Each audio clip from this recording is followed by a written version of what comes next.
good morning, good morning. It's Monday morning at welcome po sa ating pong segment na Rise and Shine. Live po tayo napapanood ngayon sa ating social media accounts sa Facebook at YouTube channel ng UNTV at Good Morning Kuya. Since it's Monday, umabati kami mula po dito sa Pilipinas ng isang good morning.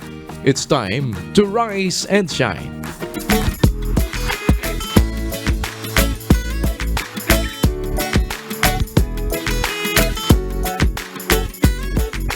Start your day right. Huwag po tayong makakalimot bago tayo gumawa ng anumang bagay. Tayo po ay magtagubilin, manalangin at humingi ng gabay sa Panginoon para tayo po ay samahan sa ating mga paggawa. At ngayong araw, ilan po sa ating mga kapatid naman sa MCGI at Timonan Quezon Chapter ang atin pong makakasama para tayo po ay tulong-tulong na sumaklolo sa ating mga kapwa-tao na nangangailangan. Naroon po ang ating representative sa Timonan, Quezon. Good morning sa inyo dyan sa Quezon. Rise and Shine. Rise and Shine po, Kuya. Narito po kami sa bayan ng Chaong. Kasama po ang mga kapatid sa Members Church of God International Chaong Chapter na minsan pa ay nagpapasalamat po sa Diyos sa pagkakataong makabahagi sa mabuting paggawa. Kuya, we love you! Pag-ibig! Balik po sa inyo dyan, Kuya. Maraming salamat sa inyo pong lahat sa ating mga kapatid na nariyan ngayon sa Timonan, Quezon. Salamat po sa Diyos at sa inyong partisipasyon na tayo po ay sama-samang makaabot at makasaklolo sa ating mga kapwa-tao na nangangailangan. Kasama ang members ng Church of God International o MCGI. Keep on shining and keep on caring. Babalik po ako sa inyo mamaya at alamin natin mamaya kung sino naman ang atin pong sasaklolohan. Samantala sa mga naghahanda po ng kanilang mga pagkain o maging tanghalian man o pangmamaya ng hapon. Isa po sa mga paboritong ulam ng mga Pilipino ang tawag nila ay kaldereta. Pero alam ba ninyo na meron pong sariling version ang mga Batanggenyo? Abay, meron pala silang sariling luto niyan sa kanilang putahing kaldereta. Paano ba magluto ng kalderetang Batangas? Panoorin po natin sa ating Cook It Right. Good morning, Kuya Rise and Shine, mga kasambahay. Bibi Heart, mapaparami ka ng kanin sa recipe natin ngayon. Paano mo naman nasabi, Uncle? Dahil ang lulutuin natin ngayon ay saucy, savory, and sweet. Ito ba yung sinasabi mong mechado? Cool ka lang. Mitsado kang nagmamadali. Pero parang malapit na doon. Apritada. Ayun! Pero hindi pa rin yan. Parang konti na lang. Minudo. Ayun! Pero hindi pa rin yan. Ano ba kasing lulutuin natin, Uncle? Caldereta. Pero para di kayo malito, ang lulutuin natin ngayon ay kalderetang Batangas. Ibang version pala ito ng kaldereta. Tara, magluto na ta! Let's cook it right! Ito ang ating mga ingredients. For marinade, 1 kilogram pork spare ribs, chopped. 1 medium-sized red onion, chopped. 1 whole garlic, crushed. Half cup soy sauce. 1/4 cup vinegar.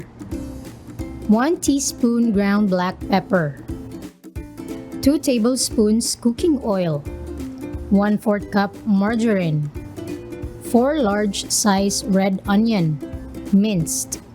1 whole garlic, minced. 3 pieces siling labuyo sliced. 1/8 cup soy sauce. 1 teaspoon ground black pepper. 10 grams MSG. 2 tablespoons pickle relish. 4 tablespoons Worcestershire sauce. 2 cans of 85 grams liver spread. 1/4 cup grated cheese. 240 ml unsweetened pineapple juice. 1 cup water. Salt to taste. 1/4 cup green peas. 3 pieces green chilies, sliced. 1/4 cup breadcrumbs.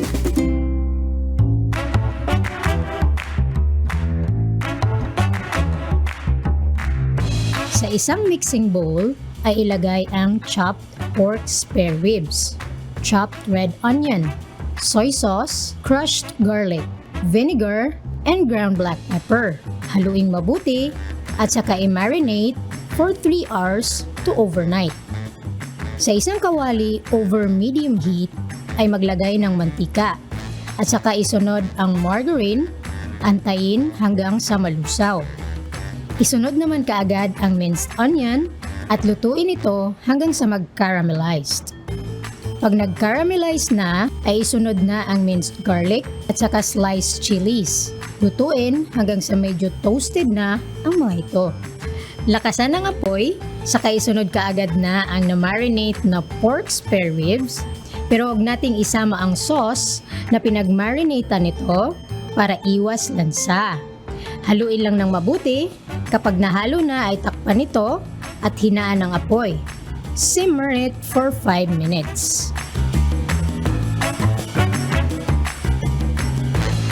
After 5 minutes ay ilagay na ang soy sauce, ground black pepper, MSG, pickled relish, Worcestershire sauce, liver spread, grated cheese, and sweetened pineapple juice and water.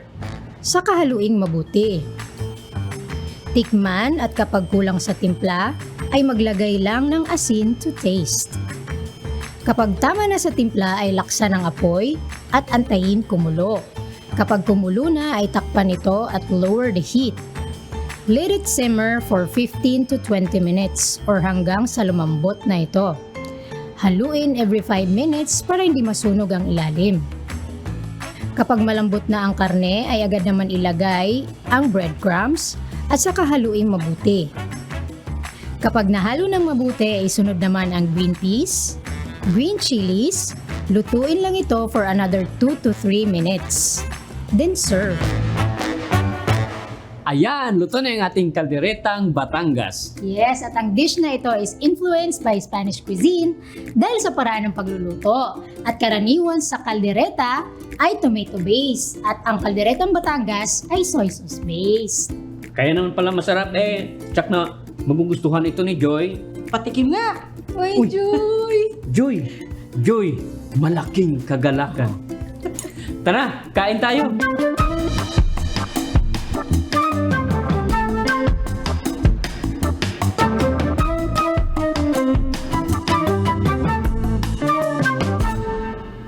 Huwag nating kakalimutan na bago kumain, manalangin. Ang sarap talaga Mag-enjoy ka talaga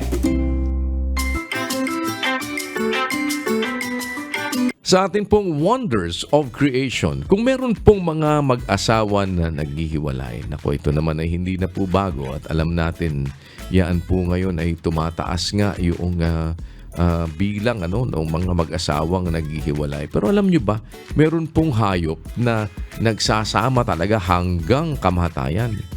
Anong hayop ito? At bakit ganun katindi ang bonding nila sa isa't isa? Panoorin po natin sa ating Wonders of Creation.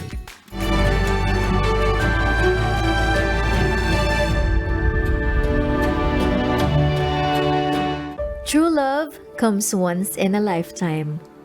Ito ay isa sa mga kasabihan na madalas nating binabanggit.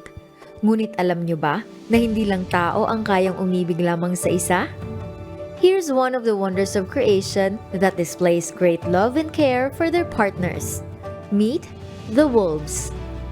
Ang mga lobo, kung ihahambing sa mga aso, ay karaniwang pinangangambahan dahil sa kanilang predatory nature. However, wolves are known to be highly sociable, intelligent, and family-oriented mammals within their packs, kasama na rito ang kanilang mga female partners. Male alpha wolves are capable of forming strong and long-lasting mating bonds sa kanilang mga partner. Ang mga ugnayang ito ay mahalaga para sa kapanatagan ng kanilang pack at pangangalaga sa kanilang mga anak.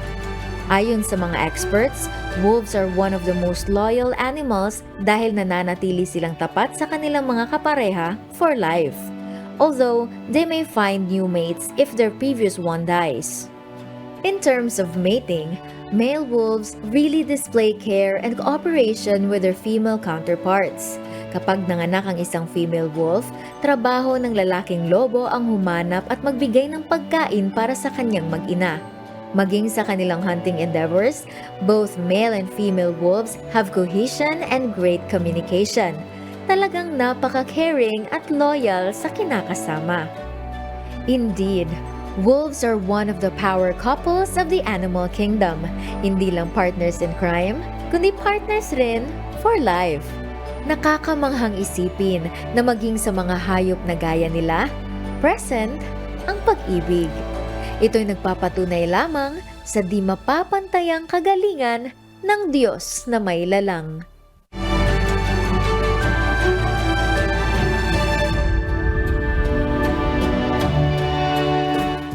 Siguro lalo na pag pumapasok na po ang mga buwan ng tag-ulan ay nakakarinig na kayo ng kulog at kidlat.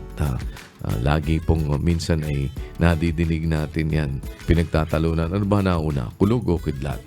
At ano ang nakamamanghang mga facts tungkol po sa kulog at kidlat? Panoorin nyo sa atin pong Now You Know.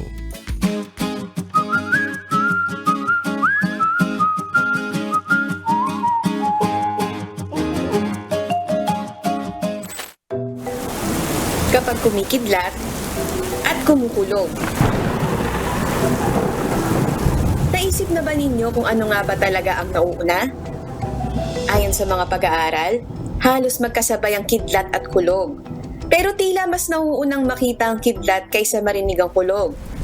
Ito ay dahil mas mabilis mag-travel ang liwanag kaysa sa tunog. Pero paano nga ba ang nagkakaroon ng kidlat at kulog? Ang kidlat ay nabubuo dahil sa negative at positive na particles na nasa ulap. Kapag masyado ng malakas ang charge ng kuryente, ay nagiging kidlat ito at maaari nang tumama sa lupa.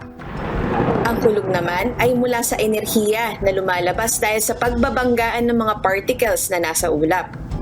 Ang kidlat at kulog ay senyales ng paparating na thunderstorm o pag-ulan. Sinasabing kapag mas maikli na ang pagitan ng kulog pagkatapos makita ang kidlat, ay mas malapit nang bumuhos ang ulan. Now you know!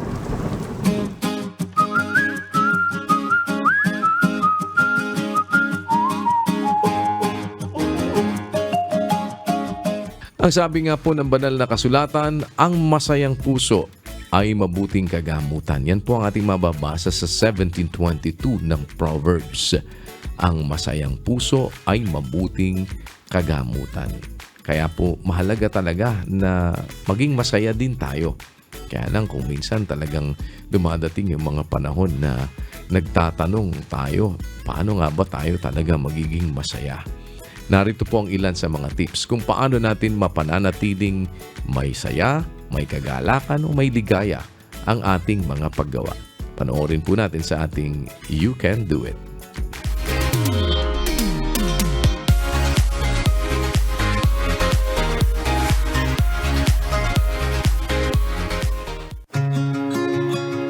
Ika nga nila, laughter is the best medicine. Ganoon na rin sa ating paggawa. Kung tayo ay maligaya at may kagalakan, ay siguro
You can do it!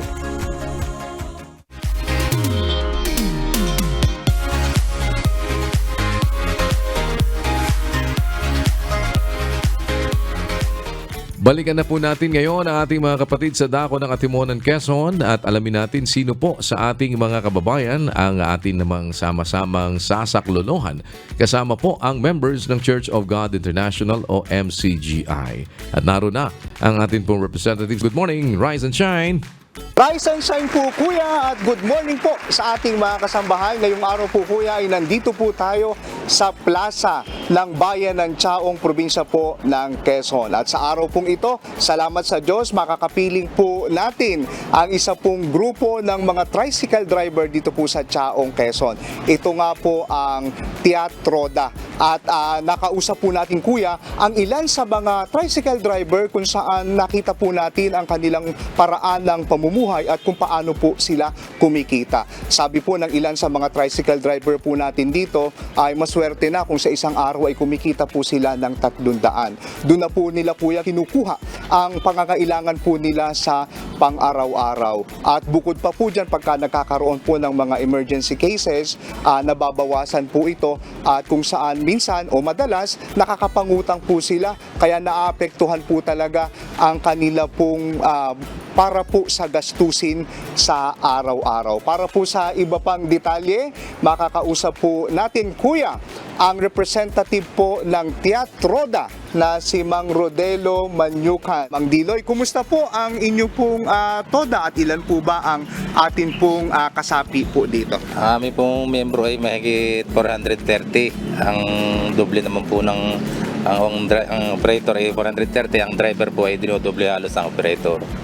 Mang Diloy, pero dito po sa Teatroda, ilan po yung nakarehistro po sa inyo po? Ang nakarehistro po ditong kuwan po na sadyang dito mong linya ng tricycle namin ay 430 po. Ngayon dito po napasama po dito ay 35 pieces. Kumusta naman po ang atin pong mga kasama ng mga tricycle driver? Siyempre, pagka nagkakakwentuhan po kayo, pagka may mga ilang mga bagay na pangpamilya at pagtatrabaho, ano po ang kanilang nagiging mga isa sa pangunahing suliranin po? Ay yung mga pang-araw-araw po na gastusin na binibili araw-araw ng bawat isa sa amin mag-tricycle yan. Mga pagkain ng mga bata, yun lang po. Kapo may ibig po kayong idulog. Nandyan po ang mga kasama po natin from MCGI Chaong Chapter. Of course, nandyan po si Kuya Daniel. Baka po meron kayong ibig na i-request po sa MCGI. Maiparating po natin na sa tingin natin ay kahit papaano makatulong po tayo sa atin pong mga kasamahan ng mga tricycle driver dito po sa Chaong, Quezon. Go ahead po. Pagka po kami pagkakalooban ng miski pang ilang araw na pack na hindi na mababawasan yung aming kinikitang araw-araw. Mga ilang araw, napakalaking bagay na puntulong niya mabuhat sa inyo. Kinararangal po namin yun. Para tutulungan kami ng inyo. Opo, Mang Diloy at sa mga kasamahan po natin ang mga tricycle driver, ang mga pangunahing laman ng lansangan po dito sa Chaong, Quezon. Kami po kuya natutuwa dahil sa maganda po ang kanilang samahan at nagkakatulong-tulong po sila para po kumita ng marangal, makapagtrabaho. Dangan po, gaya po ng sinabi po ni Mang Diloy, na talagang hindi nga madalas na sumasapat ang kanila pong kinikita. At sa request po, Mang Diloy, nakarating po sa MCGI, nakarating po kay Kuya Daniel. At ang inyo pong request ay granted sa araw pong ito. Sir, nandyan po ang grocery items at family packs na magagamit nyo po para po sa ilang araw. Hindi lang po kay Mang Diloy po yan at para po sa lahat po ng nasa mahigit 30 miyembro po ng TODA dito po sa Teatroda. Pero bago po yan, Mang Diloy, ano bang ibig sabihin ng Teatroda? Ayan po ay Chaong Tricycle Operator and Driver Association. Okay, yan po pala yung mga Driver and Operators Association. Mang Diloy, sa tingin nyo po, paano po makakatulong ito pong mga grocery items po na para po sa inyo po? Malaking bagay po yung tulong niyo sa amin, sir. Dahil ilang araw kami hindi bibili ng bigas, may mga dilata pa, napakalaking tulong po. Maraming salamat po sa inyo at sa Panginoon. natulungan niyo kami dito ng ganun. Okay, salamat po sa Diyos. Yun nga po, Mang Dilo, ang tinuturo po sa atin na pangunahin ang ating pagpapasalamat po ay sa Diyos na nagbigay po sa atin ng buhay at lakas na mabuting pagkakataon na maging maliit na instrumento po ng paglingap sa ating pong mga kapwa-tao. Sir, baka po meron kayong ibig na mensahe sa inyo pong mga kasamahan ng mga tricycle driver po dyan. Kaya mga magta-tricycle, panatilihin nyo lang ng tayo laging parehas na kikita. Kahit kakaunti ang kinikita natin, ayos lang. Okay, salamat sa Diyos. Salamat sa Diyos po sa ating po mga kasamang tricycle driver. Salamat po sa Diyos sa inyo pong pagtanggap dito sa Chaong, Quezon. At kuya, samantalahin na din po natin ang pagkakataon dahil kung masaya po ang ating mga tricycle driver na naging recipient sa araw pong ito, siyempre, iba yung kaligayahan naman po ang nararamdaman ng ating mga kasamahan sa MCGI dahil ito po ay isang mabuting pagkakataong ipinagkaloob ng Diyos na minsan pang makagawa ng pagkakawanggawa. At samantalahin po namin ang kanila pong pagbati makarating po sa ating mga kasambahay at sa inyo po, kuya, narito po sila. Kuya, mayroon pong pagbati ang mga kapatid mula po sa lokal ng Chaong, San Antonio at Dolores. Kuya, salamat po sa Diyos sa mabuting pagkakataon na makabahagi sa mabubuting bagay na itinuturo mo po sa amin. Mahal ka po namin, Kuya. Salamat po sa Diyos. Kuya, mula po dito muli sa Chaong, Quezon. Balik po sa inyo. Salamat po sa Diyos. Maraming salamat sa inyo pong lahat. Once again, mga kapatid, ang ating pong mga kasama dyan ngayon sa Atimonan, Quezon, ang members ng Church of God International Atimonan, Quezon Chapter. Sa inyo pong lahat, mga kapatid, salamat na muli sa Diyos at pagpalain po kayo ng Panginoon. Dalangin namin ang lahat ng mabuti po para sa inyo. Keep on shining and keep on caring. Tuloy-tuloy lang po tayo ng ating masaya at masiglang paggawa. Pagbati sa inyong lahat dyan ng pag-ibig at kapayapaan. At sa pagkakataong ito, tunghayan naman natin ang isang kwento ng pagsisikap ng isa nating kababayan na dati po ay nagbabantay lang sa computer shop. Pero ngayon, 7 taon na siyang virtual assistant na siya naman pong kanyang ipinangtataguyod sa kanyang pamilya. Kahit mahirap, huwag susuko. Laban lang.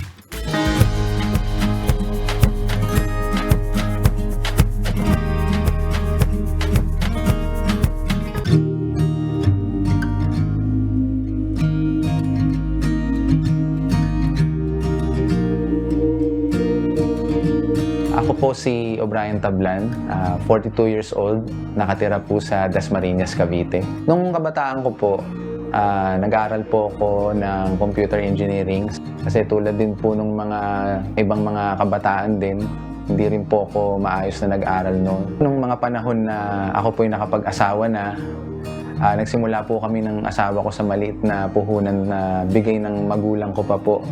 Nagtinda-tinda po kami ng gulay, naglalako po ako dati. Hanggang sa nakita ko po na parang hindi ako doon magpo-progress pagdating po sa paghahanap buhay. Nag-isip po ako kung ano pa pong ibang paraan ang pwede kong gawin para kumita pa po ng mas malaki. Yun po hanggang sa nag-resort po dun sa meron akong kaibigan na may-ari po ng computer shop. Ako nag-work ako sa computer shop. Nag-aral-aral po ako ng kaunting English. Kasi nga po, nakakabalita ako ng sahod sa call center medyo po malaki. Uso na po nun ng YouTube eh. Meron na rin po mga nagtuturo ng English doon na kahit mga phrases lang. Kaya yun po, na ang ginagawa ko, minsan sinusulat ko sa yellow pad yung pinaka-spill ko. Lahat po yun pinag-aralan ko. May marami akong na-experience na rejections sa application ko. Kaya siguro po hindi lang 10 rejection eh. Marami-rami rin po. Kaya lang po kasi naisip ko rin naman na simulan ko na rin lang siya. So bakit hindi ko pa siya ituloy? Sa awa din naman po at tulong ng Diyos, natanggap naman ako. Ngayon po, ang experience ko naman po doon, ang laki ng oras na kinakain ng biyahe, tapos yung expenses po. Yun po ang dahilan kung bakit po ako nag-isip pa ng meron pa kayang ibang way para kumita ka. Ngayon po, meron po akong isang katrabaho na parang nag-uusap kami habang nagbe-break. Nabanggit niya po yung home-based jobs. Ayun po, bali, doon ako nag-research naman about doon. Nagtingin-tingin po ako sa Google kung meron pong mga company na nagbibigay ng ganong work. Nabasa ko po yung outsourcing. Yun, doon na po nag-start yun. Tapos awat tulong po ng Diyos, nagkaroon ako ng opportunity na ma-interview. Hanggang sa yun po, natanggap po ako sa unang client po na pinagtrabahuan ko. Siyempre po, medyo gutom ka eh. Kasi for the first time, sa comfort ng home mo, makakapagtrabaho ka. Kaya po ako, kahit gaano karami yung binibigay sa aking task, talaga pong gawa ko ng gawa.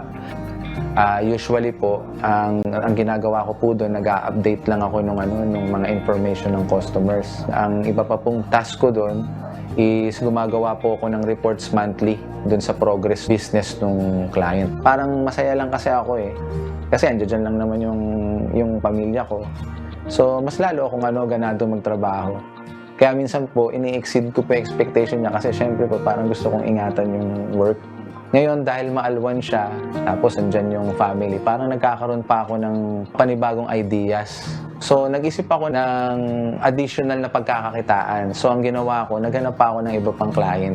Tapos, awa po ng Diyos, nakakuha pa ako ng isa pang client. Ang masaya po doon, nadagdagan na po ako ng kita. At the same time, hindi pa rin po ubos ang oras ko sa buong maghapon na para lang sa pagtatrabaho. Yan, bali po ang daily routine ko po as a virtual assistant po, no? Bale sa umaga, maglalagin ako sa PC, tapos titingnan ko po yung mga emails ng client. Tapos po pag meron siyang pinagagawa, yun po, mag-i-start na po ako ng work nun. Kasi dito rin po sa trabaho na to, ang kagandahan po, wala po siyang definite na oras. Basta ang kailangan mo lang gawin kung ano yung task na pinapa-accomplish ni client, within the day, matapos mo siya. Ayun po, tapos minsan po, kami mag-asawa kasi medyo may ginagawa rin po kami sa church po namin. Yun po, na-accommodate po yung mga oras na yun. Ngayon po, total of 7 years na po ako sa work from home. Yun po, bali, kung babalikan ko po yung mga previous kong experiences, mas maalwan po kami ngayon. Nag-open po siya ng door pa para sa ibang mga kakilala ko rin. Para magkaroon din ng opportunity na makapagtrabaho rin sa ganito pong industry. Yun, bali po ang naitulong po sa akin na itong trabaho na ito. Kahit papaano po, nakakabili na kami ng yung mga bagay na hindi namin nabibili noon. Kagaya ko po, dati nakikihiram lang din ako ng PC. Ngayon po, kahit papaano, meron na akong sarili ko, pati yung sa misis ko. Masasabi ko po na kaya pong ma-accommodate yung expenses. Marami po akong alagang pinagpapasalamat sa Diyos. Masasabi ko hindi dahil sa matalino ka, sa pagsisikap mo lang din, tapos paghingi mo ng awa sa Kanya, makikita ko makaka-get by ka dun sa mga struggles, sa mga hardship, sa mga obstacle po na ma-encounter mo. Balang araw po, mararamdaman mo parang nagiging siyang smooth. Makikita mo na lang yung kinatatakutan mo dati. Kaya naman pala. Laki pa ng sipag at tiyaga, laban lang.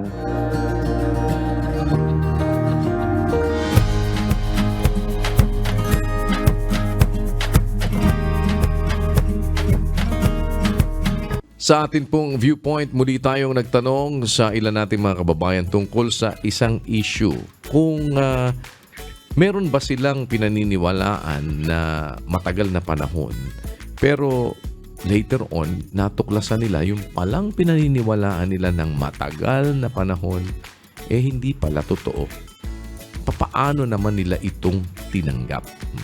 Pakinggan po natin ang kanilang mga kasagutan at ano ba kung ang Biblia naman ang sasagutin o ang tatanungin, ang mga katwiran sa banal na kasulatan, ano ba ang katotohanan naman na dapat natin talagang matanggap? Panoorin po natin.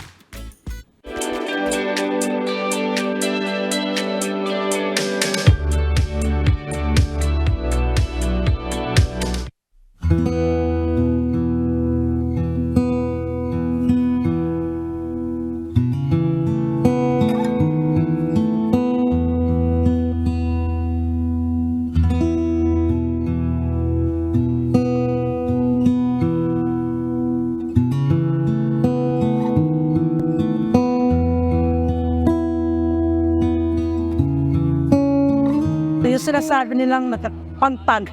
Ganon, di ba? Kapag nakapag-ready ka. Dati, oo. Pero nung natatry naman namin na nakikipag-ready ako, hindi naman na kailangan magpagpagpo para para bumalik pa ako sa bahay nung nilibig para siyang magpanspan. I think hindi siya totoo. Si Santa Claus po, kasi po nung bata po ako, lagi po ako nag-wish ng yes, ganyan po. Gusto ko pa ng gano'n, ganyan. Then, nung tumanda na po ako, napaisip po ako na, asan si Santa Claus? Bakit parang wala naman? Siyempre, po, diba po? Malulungkot po ako kasi yung totoong paniwala po ako na may nagbibigay po sa akin ng gift. Tapos, nalaman ko na parents ko lang din po pala. Yung gumagawa pa po ng letter, ganyan, Santa Claus. Nalungkot lang po. Pero, masaya po kasi parents ko lang din po pala yung nagbibigay sa akin. Kaya na pinaniwalaan ko noon ay yung kadalasang sinasabi ng aking magulang na huwag mo nang pansinin yan kasi lilipas din yan. Pero sa tagal din ng panahon talaga, may mga bagay talaga na hindi talaga ganon sa parang napapalagpas. Kumbaga, for example, kasi noon kami, yung kapitbahay kasi namin, yung pagkumbaga nag-aamok tuwing lasing. Kaya yun. Pero sabi niya, huwag mo nang pansinin kasi paglipas ng panahon, kumbaga, magbabago din yan. So yun, pero kanalaunan, hindi siya nagbago hanggang sa namatay siya. Ganun na. Kaya ayun, natanggap po yung katotohanan na may mga tao talaga na kahit na abuti man sila ng ganong kahabang panahon, hindi talaga sila inaabot ng pagbabago. Ganun. Pag wala pong pera po, nilalayuan ka po. Pag ano? Pag wala ka pong pera, nilalayuan ka po ng kaibigan. Ang ibig ka po sabihin is, parang sinasamahan lang po siya pag meron po siya, pero pag wala na po siya, iniwas niyo. Pagkikisamahan ka lang po kapag may kailangan po sila sa'yo, pero pag hindi ka po nila kailangan, alis ka. Kasi po ito, manuno ko. Tapos masaya ako, yun nga balong yaman totoo kasi pwede na ang mamyalong si Benny. Siguro niya sabihan damong bawal kasi sabihan na bawal po kasi madisgrasya ako Benny namin. Tapong santo itang luluwala po at sabihan na luluwalan daya. Tapos gagalola po tumanda. Tapos yun po nga balong yaman totoo. Balong nang po yan totoo yan. Kasi po gawala mo pong tao rito. Big circle po kami. Kala ko po kasi mabait po sila, like parang maiintindihan po nila. Pero sinong tumantagal po, nagiging unfair po sila. Parang gusto po nila parang lagi sila yung masusunod, parang sila po yung lagi tama. So expect ko po dati hindi po gano'n. Pero ngayon ganun ba po? Parang may limit po pag lagi po sila hamnakot. Sinasaktan po, okay. Tinanggap ko na rin po kasi ganun po talaga safer. Acceptance po. Tinanggap ko na rin po. Pagsamba sa Diyos-Diyosan, sa Katoliko, kala ko talaga totoo yun eh. Nung naano ko yung aral ni Bradley, nawala lahat yun, mali pala yun. Dapat po lang hindi tayo sasamba sa Diyos-Diyosan. Isa lang ang sasambay natin. Nung narinig ko yung paliwanag ni Bradley. Saan po? Sa MCGI. Ayun, nagbago yung paniwala ko na mali pala yung pinaniniwalaan ko. Ayun, hanggang sa natuklasan ko na yun, si Bradley pala yung aming daan para malaman ko yung katotohanan na mali pala yung pinaniniwalaan ko. Mandela Effect. Ito ay nagmula sa paniniwala na si Nelson Mandela ay namatay sa kulungan noong 1980s. Pero ang katotohanan ay noong 2013 pa lamang siya pumanaw. Ang Mandela Effect ay ang maling alaala na pinaniniwalaan ng maraming tao o ng isang grupo tungkol sa isang bagay. Inaakala nila na totoo ito, pero may mga patunay na hindi ito totoo. Pero kung ang pagtanggap sa katotohanan tungkol sa nakagisnang paniniwala naman ang pag-uusapan, ano kaya ang sinasabi ng Biblia dito? Ang sabi po doon sa Santiago 1:21, kaya't ihiwalay ninyo ang lahat na karumihan at ang pag-apaw ng kasamaan at tanggapin ninyo na may kaamuan ang salitang itinanim na makapangyarihang makapagliligtas ng inyong mga kaluluwa. Yung pong salita ng Diyos, yun po ay ipinatatanggap ng Diyos. Hindi po sapat yun ay napakinggan lang, kundi yun ay dapat tanggapin. Tanggapin ang wika niyong may kaamuan ang salitang itinanim na makapagliligtas ng inyong mga kaluluwa. Kaya para makapagligtas ang salita ng Diyos, ang nakikinig ng salita, kailangan tinatanggap ang salita. Kalooban po kasi ng Diyos na yung salita ng Diyos ay ating matanggap para maligtas ang ating mga kaluluwa. Tanggapin ninyo ang wikang may kaamuan. Utos po yung pagtanggap. Alam nyo mga kababayan, hindi po kasi lahat ng nakikinig ng salita ng Diyos magiging dapat sa Diyos. Maliban lang matanggap ito. Roma Kapitulo 2, versikulo 13. Sapagkat hindi ang mga tagapakinig ng kautusan ang siyang mga ganap sa harapan ng Diyos, kundi ang nagsisitalima sa kautusan ay aariing mga ganap. Ayon, hindi ang tagapakinig ng kautusan ang siyang mga ganap sa harap ng Diyos. Hindi kung nakinig tayo ay ganap na tayo o magiging dapat na tayo sa Diyos. Kundi yung nagsisitalima, yung tumanggap pagkatapos tinatalima. Yun po ang kailangan Makinig tapos talimahin. Makinig tapos tanggapin.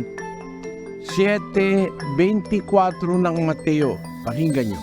Kaya't ang bawat dumirinig ng aking mga salitang ito at ginaganap ay matutulad sa isang taong matalino na itinayo ang kaniyang bahay sa ibabaw ng bato.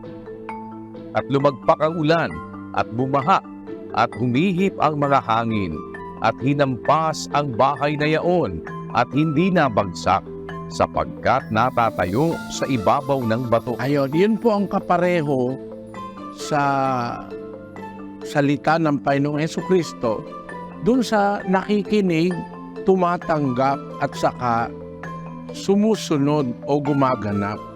Parang isang taong matalino ang wikang nagtayo ng kanyang bahay sa ibabaw ng bato. Kahit dumating ang ulan, bumaha, hampasin ang hangin, bumagyo, hindi mababagsak sapagkat natatayo sa ibabaw ng bato. Tinuturuan po tayo ng Diyos sa salitang ito na tanggapin ang salita at ganapin ang salita at magiging matatag ang ating pananampalataya na kahit ano pa ang dumating sa hinaharap, mga bagyo, mga baha, mga pagsubok sa buhay, mga pag-uusig sa ari-saring problema, hindi ka kayang ibagsak ng ganoong mga problema sapagkat ang bahay ay nakatayo sa ibabaw ng bato. Yun po ang larawan ng taong tumatanggap at tumutupad ng salita ng Diyos, mga kapatid.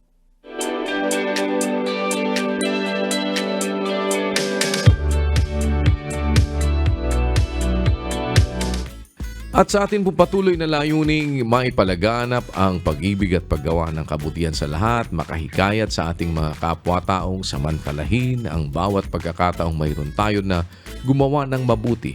Muli po ay nagsagawa tayo ng isang social experiment. Panoorin po ninyo.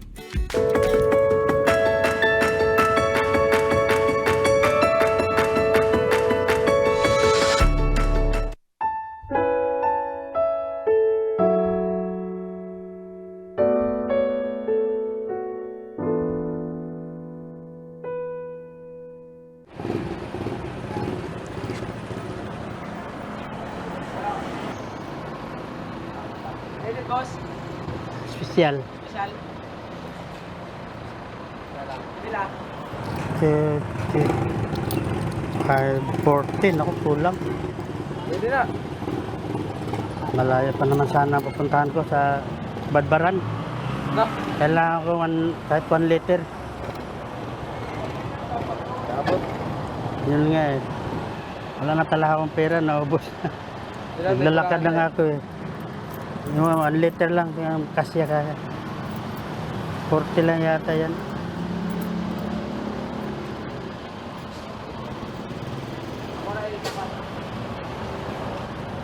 Needed na. Hindi, special lang po.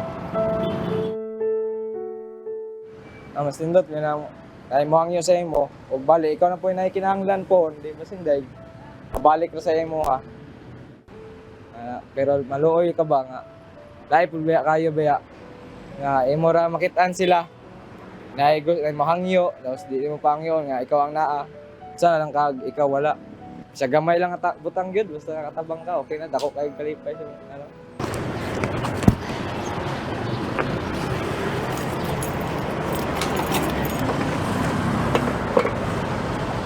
Pera pa ako. Babalik ako rito, babayad sa'yo. Ah. Sige po. Ingat ka lang lagi.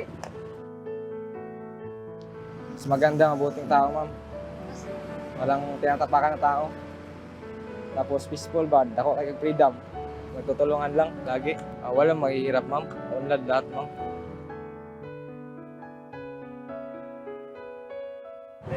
Kami na tayo,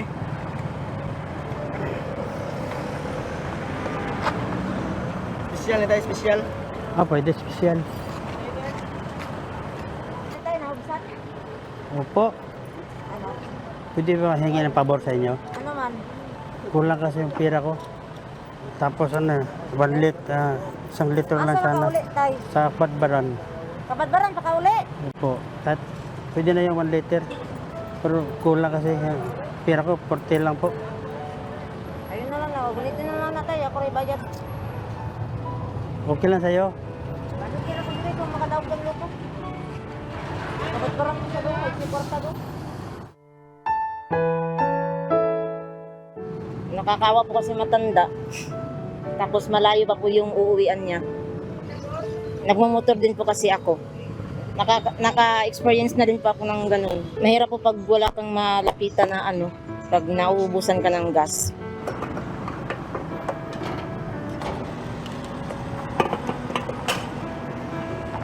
Nabayaran kita pag magkapira ako.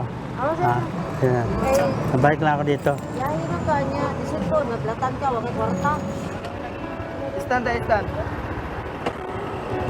Salamat ha.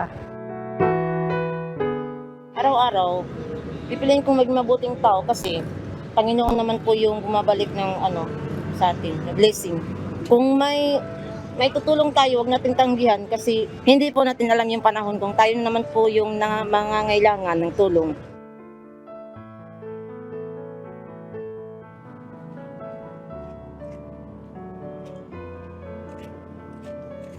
Magpakargasan ako sa escalitro, ma'am. Pila escalitro?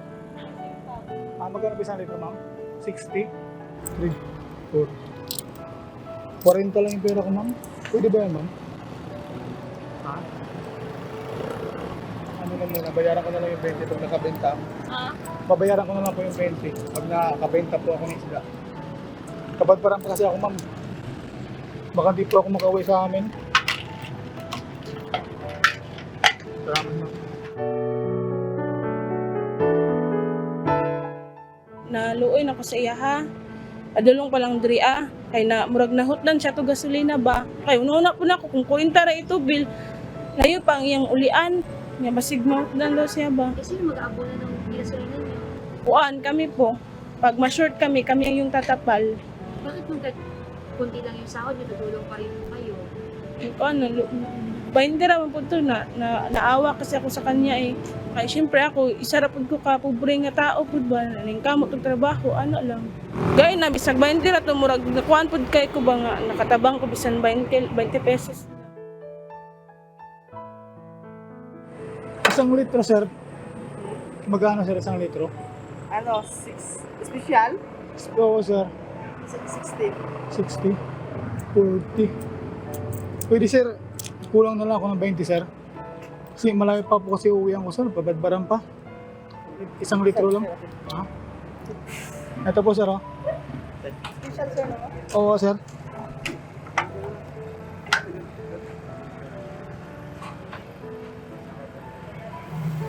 70 na lang. 70, sir? Te, 70 te. Taplan na te. 70, sir? Ganyan din kami na wala ring gas. Like tumulong din sa amin. Di lang ingon sa tao kundi para gid sa labaw na to magagahom. Mao gid na number 1 natong paano gyud. Di lang gid mo kuan sa kay mas malipay yung ginawa na sa ato gyud. Sa nang makatabang ka. Kaya lang simula sila may igaganti sa inyo. Okay lang, ma'am. Sa akin, ma'am. Paano kung di ka na niya balikan, bayaran? Sanay na po kanyan, ma'am. Ano sa'yo? Kanang magtulong na walang kapalit, ma'am ba? Wala lang, ma'am. Baka tayo, mawala tayo sa mundo, may digit tayo sa kuwan. Pipiliin niyo ba maging mabuting tao araw-araw? Oo, ma'am, miss, ma'am. Bakit po, sir? Dahil mahalaga ang kuwan, ma'am. Bawat oras sa atin, ma'am. Kay wata kabalo kung kano sa tamawa.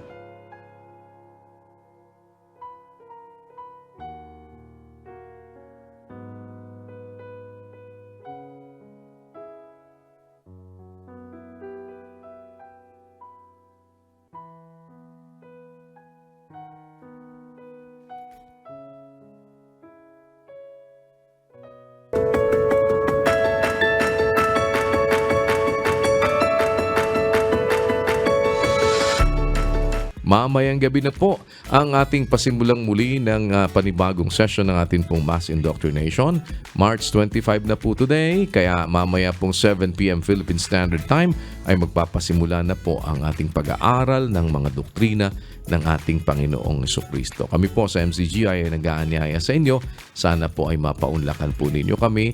Opening na po ng ating Mass Indoctrination, 7 p.m. Philippine Standard Time.